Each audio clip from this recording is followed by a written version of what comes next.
manhã, ao despertar de sonhos inquietantes, acordei-me em um sobressalto, e ao olhar pela janela, percebi que estava presa dentro de minha própria casa. Era a liberdade que havia me escapado das mãos e fugido para bem longe, onde a vista não alcançava. Olhei para minha casa, silenciosa e perene, e tudo parecia igual. Mas será mesmo? Ou talvez ainda não tivesse percebido que tudo havia mudado. As coisas estavam no lugar de sempre. A cafeteira sob a mesa e o cheiro de café velho. O sofá desarrumado supunha que a noite havia sido longa para um de nós. A cortina entreaberta revelava um sol tímido querendo entrar. O dia parecia estar lindo do lado de fora. Tudo normal e cômodo. Mas por que raios as coisas no lugar de sempre ainda dissimulavam algo atípico? Parei-me então a observar o movimento das ruas. Diante das cenas que estava me deparando, através da janela do 7º andar, tive a sensação que, de fato, as coisas estavam diferentes. Havia um ou outro cidadão caminhando, meio que depressa, como se algo estivesse à espreita esperando para dar o bote. Meio desconfortável, segui minha rotina. Preparei minha refeição matinal, vesti-me para o trabalho e, enquanto esperava a comida ficar pronta, optei por ligar a televisão, o que não fazia há tempos devido à correria cotidiana. Num dado momento, pensei ter ouvido no noticiário alguém mencionar algo relacionado a uma doença, a um vírus que estava circulando entre a população. Talvez fosse só coisa da minha cabeça, pois o cansaço estava tomando conta de mim. Então troquei de canal e em outro telejornal estavam mencionando a mesma situação. Mais uma tentativa, ainda o mesmo retrato de caos, igualmente assustador. Pois bem, estava na hora de sair para o trabalho e, pelo que parecia, não era nada sério. Direcionei-me à porta do apartamento para colocar a calçado. O celular tocou. Quem poderia ser a essa hora? Pensei. Atendi. Passados 3 minutos de ligação, a chamada foi encerrada. Por alguns instantes, fiquei desnorteada. Estava processando o que acabara de ouvir. Era minha chefe.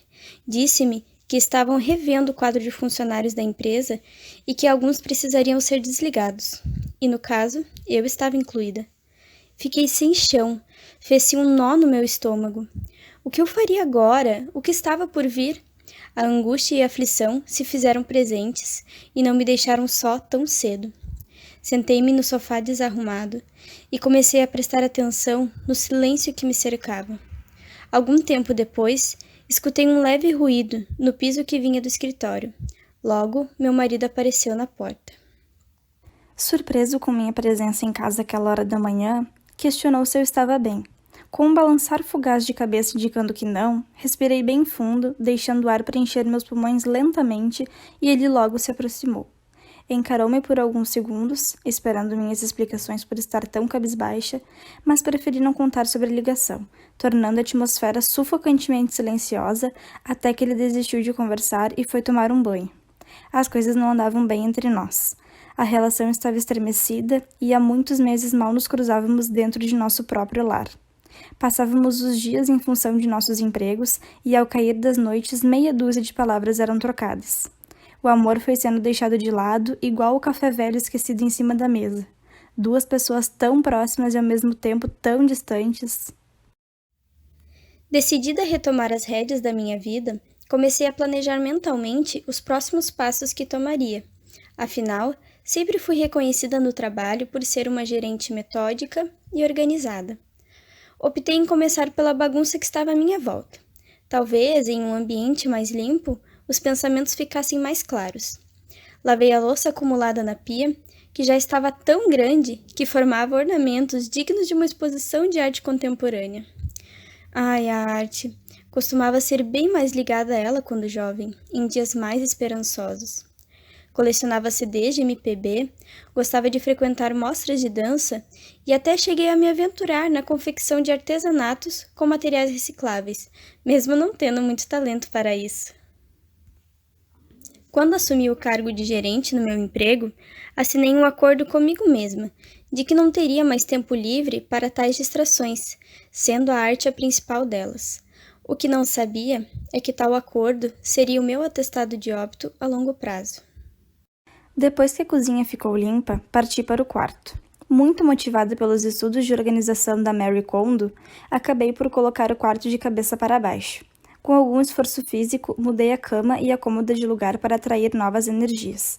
Depois disso, ataquei o interior do grande armário, dobrando roupas e organizando sapatos. Foi quando avistei, bem em cima do armário, 2 grandes caixas esquecidas pelo tempo. Dentro delas haviam várias miudezas antigas que foram deixadas ali desde a mudança para o novo apartamento. Coisas do meu tempo de solteira, como artigos de decoração de gosto duvidoso, os velhos CDs, um rádio a pilha, algumas fotos de viagens memoráveis. O pó acumulado expunha o modo com que desprezei essas memórias ao longo dos anos. Em meio a tantas quinquilharias, um objeto me chamou a atenção, um livro de Clarice Lispector, com a dedicatória de uma ex-amiga de infância que falecera ano passado. Algumas lágrimas salgadas e terrivelmente amargas rolaram pelo rosto enquanto relembrava todos os momentos que tivemos juntas. Reli a dedicatória. Perguntei-me por qual motivo nunca havia dado uma chance para aquele livro. E pior, o deixara omitido dentro de uma caixa amassada. Decidi então que leria o tal livro, já que ainda passaria muitos dias em casa e não sabia muito bem como administrar esse tempo livre.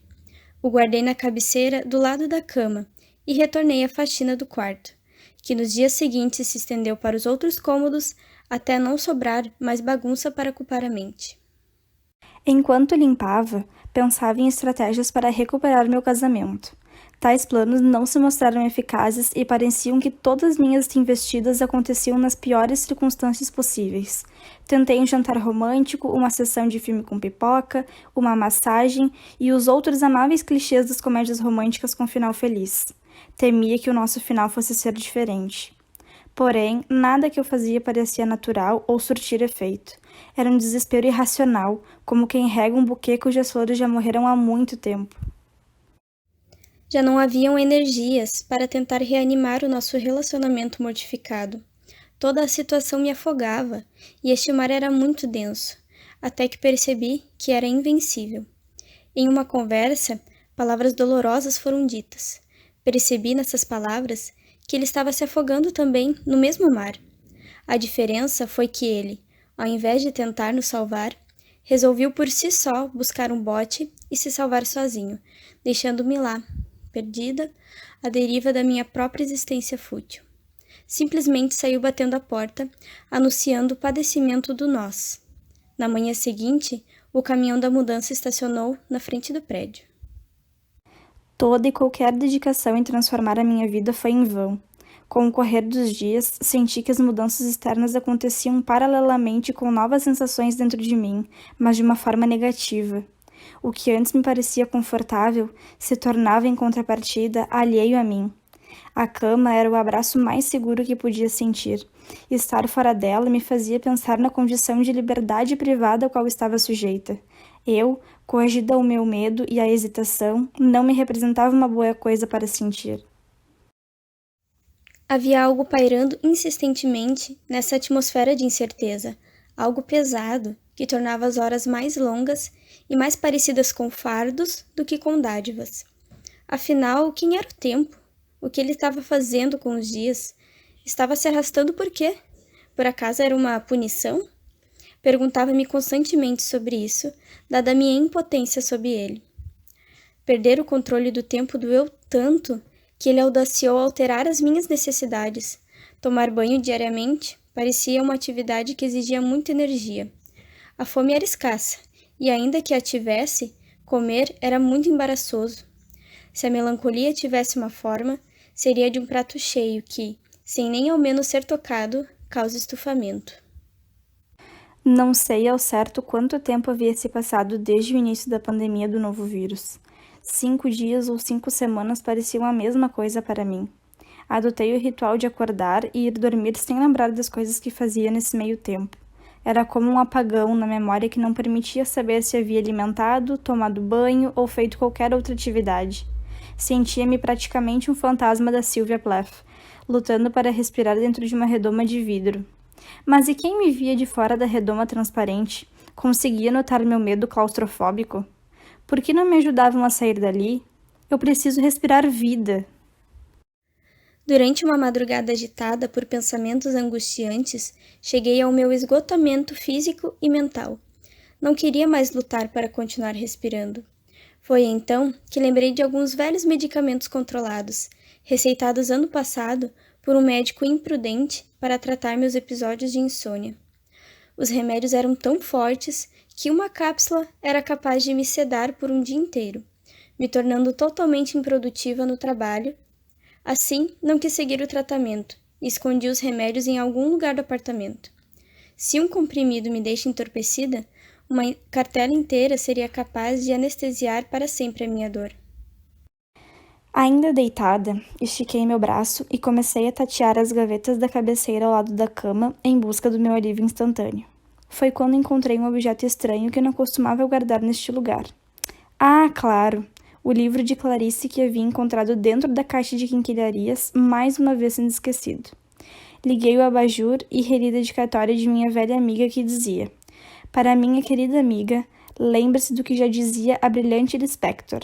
Renda-se como eu me rendi.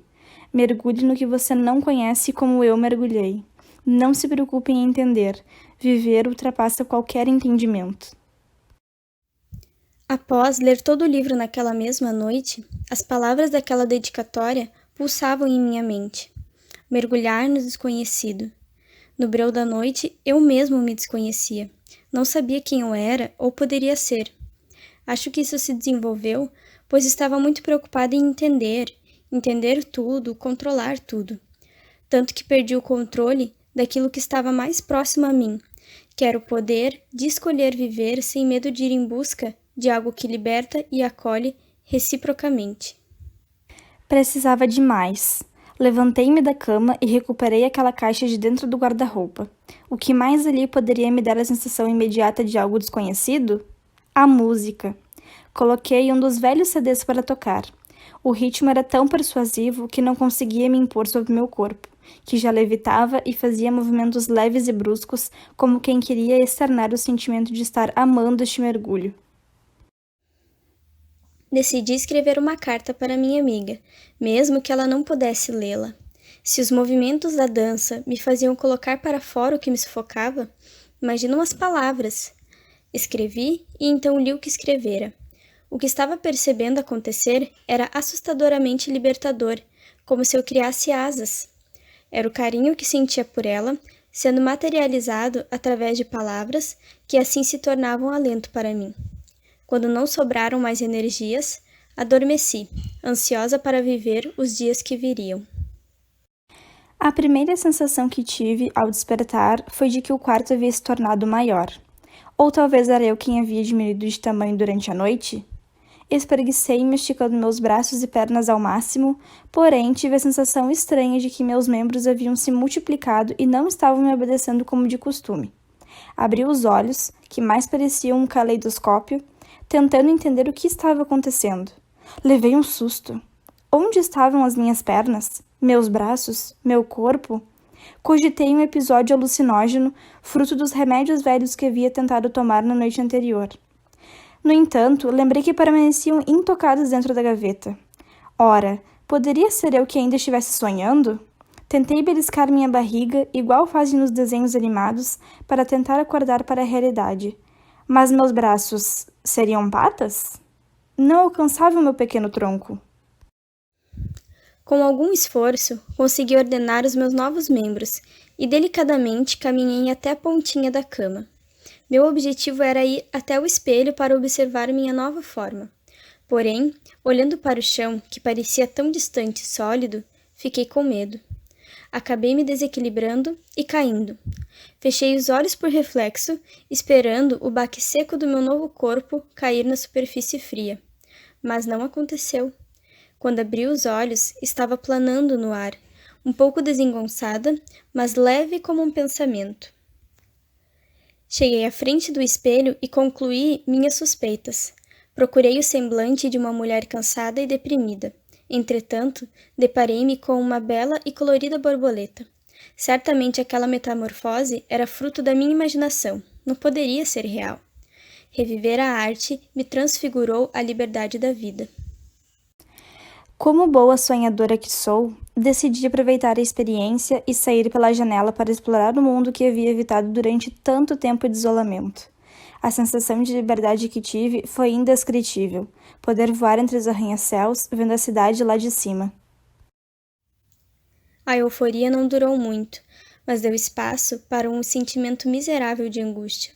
O lado de fora do meu quarto estava tão obscuro, o caos havia se instaurado em cada canto da cidade.